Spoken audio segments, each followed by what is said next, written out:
భగవద్గీత సర్వ మానవాళి కోసం. ద్వితీయోధ్యాయః.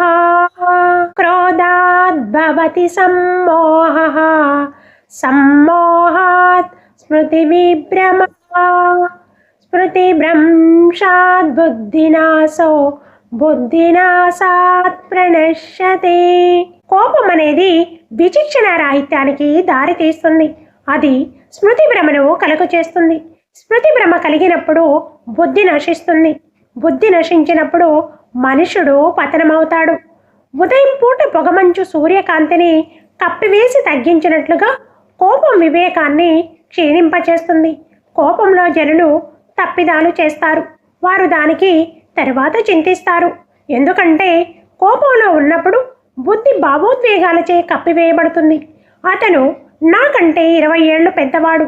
నేను ఎందుకు అతనితో ఇలా మాట్లాడాను? నాకు ఏమైంది? నిజానికి ఏమైందంటే క్రోధం వల్ల విచక్షణా జ్ఞానం లోపించింది. అందుకే పెద్దవారిని దూషించే తప్పిదం జరిగింది. బుద్ధి మబ్బు కమ్మినప్పుడు అది స్మృతి భ్రమను కలుగజేస్తుంది.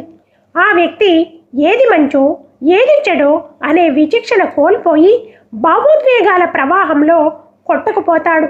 అక్కడి నుంచి ఇక అధోపతనం సాగుతుంది. స్మృతి భ్రమ బుద్ధి వినాశనాన్ని కలుగజేస్తుంది. బుద్ధి అనేది అంతర్గత మార్గదర్శకం ఇచ్చేది. అదే నశించినప్పుడు వ్యక్తి సర్వనాశనమైపోతాడు.